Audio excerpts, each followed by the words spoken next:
Hey everybody, welcome back to the channel. Today we're going to be checking out the Bark River Knives Mini Aurora. After I reviewed the Bark River Gun EDC and loved it so much, I had to get something else. So I picked this one up right after this review. This is probably the perfect size and weight for me. This one comes in at 7.69 inches overall with a 3.69 inch drop point blade of CPM 3V steel. Has a nice satin finish on the blade. Came with a nice sharp 90-degree spine to throw some sparks. I do wish it had some fine cut jimping here, and it would be awesome if they had some here for doing those drag cuts. You have a needle-like tip there, great for piercing and doing those fine precision cuts. There's no sharpening choil. However, if you look, you can see that they brought the plunge grind straight down, so you should be able to sharpen it straight up from there, or you could cut a little notch in if you'd like. Got a nice long usable blade here, and just like I think all Bark Rivers, this one comes with a nice convex ground blade that feels like it has outstanding geometry, so it should slice very well. Let's find out.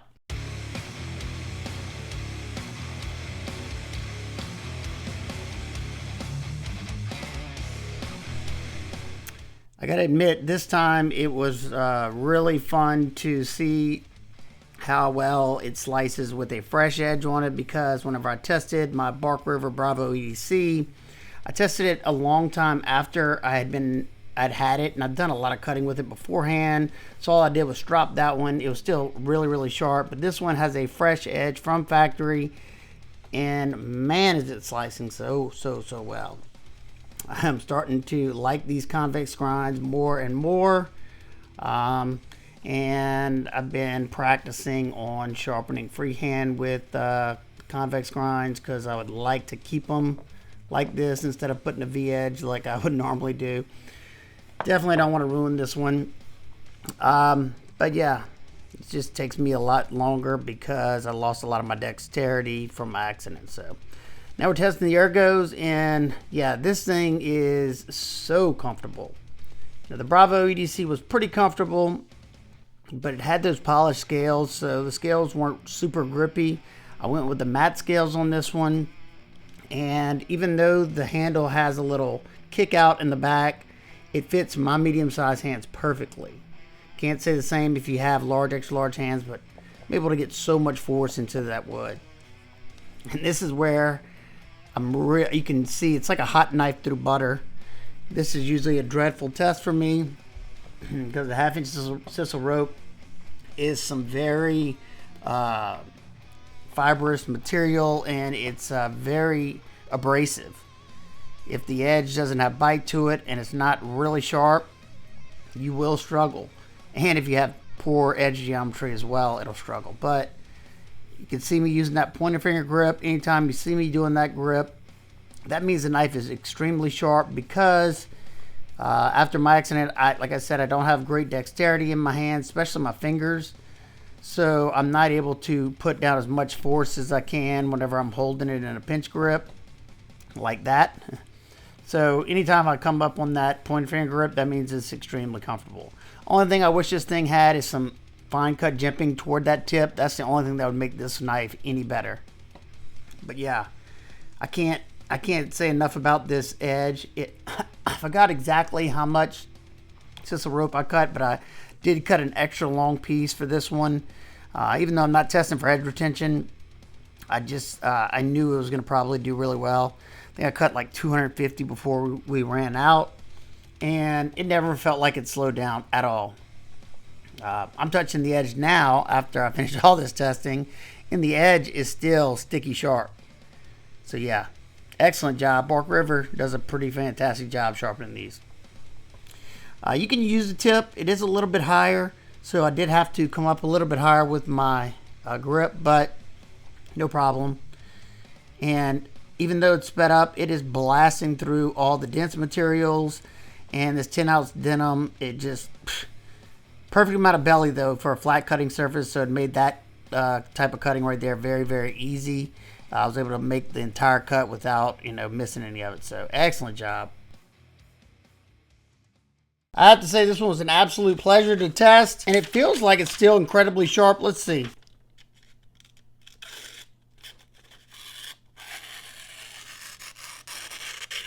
Now, it's definitely not as sharp as it was when I got it, but I should be able to strop that back. I should be able to strop that back to a pretty good edge. Yeah, very nice. When it comes to the ergonomic department for this one, it was very, very comfortable. And that has a lot to do with the thickness of these scales. It does have a little swell right here in the middle, so it fills out the hand nicely. I went with the matte micarta just so it's a little bit more grippy, because the polished micarta, it's still grippy, but I find whenever they leave the matte finish, you have the actual canvas kind of sticking out a little bit. So it's a lot more grippy. Now, I usually hate seeing these little kickouts like that, but for my medium-sized hands, it fits right in front of that. It's nice and comfortable. You do have a lanyard tube back here if you want to tie a lanyard to it if you have, say, large, extra large hands. My medium-sized hands fit just right. If you have large, extra large hands, you may be kind of sitting on top of this little hump right here. You do have its bigger brother. I don't know exactly how big that one is, but for me, this is the perfect size for EDC. If this handle would have been any shorter, it probably wouldn't have been as comfortable because of that, but being that my hands do fit, it keeps my hands locked in from this point to this point. And these micarta scales are pinned on with some stainless steel pins there. And when I say I'm closing my eyes, I cannot tell you where those pins are at all. Very nicely done. And I love how micarta starts taking your hand oils and darkening it up. It just gives it character, makes it your own. These scales are perfectly mated up. There's no high spots whatsoever. And you can tell there's a lot of hand finishing that goes into these. You have a very slight contour on these scales. Look at the thickness of that. The thickness on these scales comes in at 0.77 inches thick. And that's why I said it really fills out my hand nicely. But if you look, all the edges are softened. There's no sharp spots anywhere on this knife. It would have been cool to see this portion right here. It would have been awesome to have like a divot right here for doing the pinch cuts, but at least I could grab a hold to it in front if I'm using it to like lock myself in. But I always like two little divots right there. It just makes it a lot more comfortable to do the pinch grip. Even though I stayed using the hammer grip when I was doing in-hand cuts, I just find that to be the most comfortable for me. Saber grip's comfortable. The pull grip's comfortable. Now, whenever I'm using the pull grip, that portion is sticking into the palm. It's not, I don't really notice it now. Maybe if I was doing some really hard pull cuts, and if for some reason, if you had to, stick this into a log to do some feather sticks or something, it's not bad. This rounds over perfectly, and I'm nice and locked in. Now, as far as carry, it comes with a nice leather sheath. I mean, it's definitely a high quality sheath. I'm not really a leather type of guy unless it's like a camp knife that I'm going to be wearing on my belt. My EDC Fixed Blades, I like to drop them in the pocket. Clip to the pocket is my preferred method. It does come with the ferro rod holder right here, but I'm pretty sure I added this from another knife, this ferro rod. Now, I will say, a lot of times on the leather sheaths, especially on my Bark River Bravo EDC, it was super, super tight, hard to get in and out. This one fits perfect.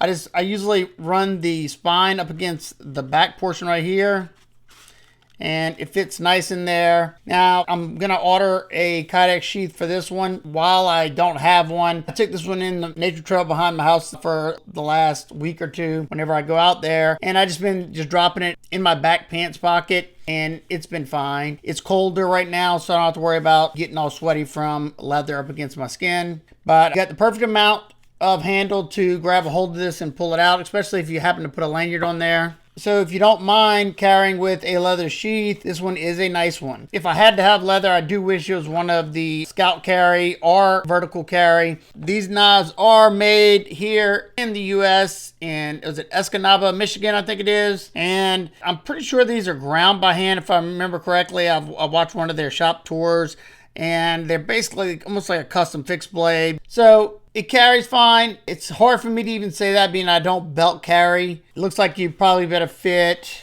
Now, this is super tight, I will say that. So at least it'll be sitting tight on you. Maybe an inch wide belt. So being that I don't love carrying in leather, especially just hooked to my belt, I don't like stuff rubbing against the side of my fat belly here. So I have mine on a dangler, as you can see there.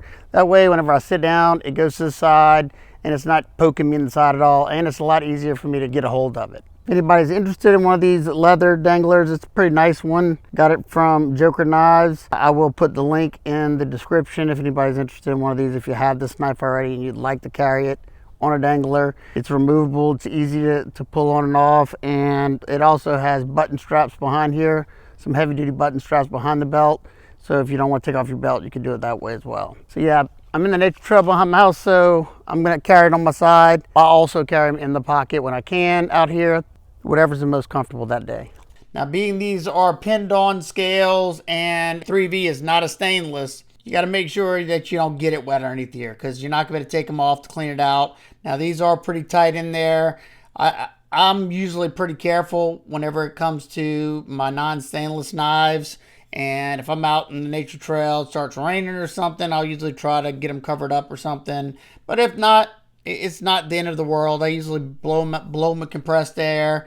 And I usually have some type of wax coating. I think Wicked Wax is what it's called. That's what I usually put on my fixed blades. Now with 3V, even though, like I said, it's not a stainless, I've never really had 3V rust on me or spot on me. Now, I've had some of my 3V blades patina on me. It's like a black patina, but never rusting spots. And I live here in a high humid environment in Louisiana, so if it's gonna rust, it's gonna rust.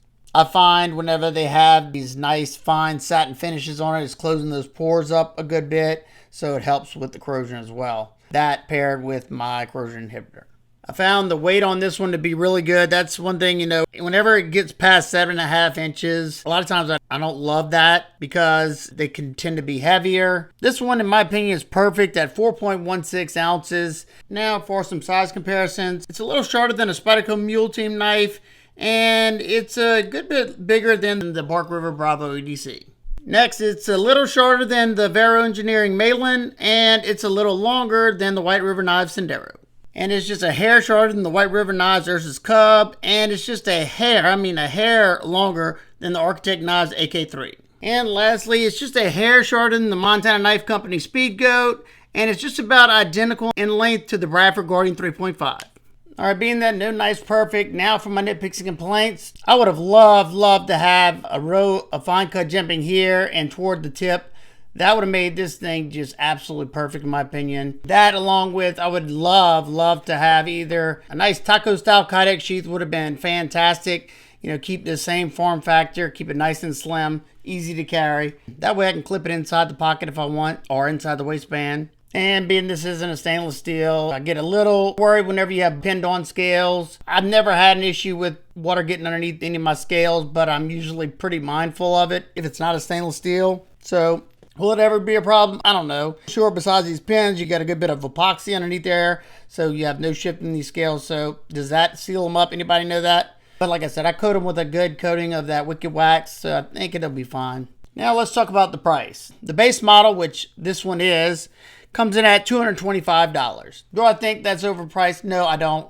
It's USA made. It's a very high quality fixed blade. It's got a fantastic heat treat on it. It's a great performer, nice and thin convex grind on this one. And there's a lot of handwork that goes into each and every one of these. Now, you can go all the way up to $492, and your price starts to increase whenever you have liners. As you can see, this one doesn't. And you start using some of the exotic materials. The one that's $491 has some beautiful desert ironwood burl scales. And then it has an inlay of jade mosaic pins holding it on and black G10 liners. Now, I don't think I would ever spend that kind of money on one of those. I like a lot of them, but I know me, I wouldn't spend that kind. When I can get this one. So I know it's a lot of money for a lot of people, but if you're looking for an heirloom quality fixed blade, you know, I definitely think you'll be happy with your purchase. And to me, it's a solid investment for anyone looking for a dependable EDC fixed blade,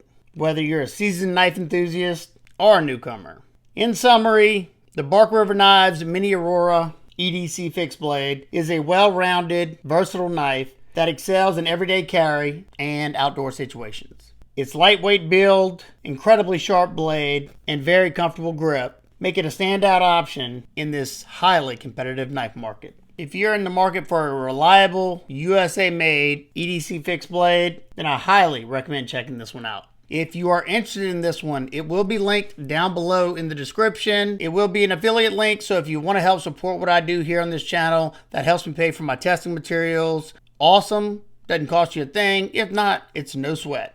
Thanks for tuning in, everyone. If you enjoyed this review, don't forget to hit the like, subscribe, and hit that bell notification for more in-depth knife and gear reviews. I also have tons of other EDC Fixed Blade content, both budget and premium, if you'd like to check those out, along with a ton of folders and EDC gear. Let me know your thoughts on the Bark River Mini Aurora in the comments below. Until next time, keep those blades sharp, smile more. Peace!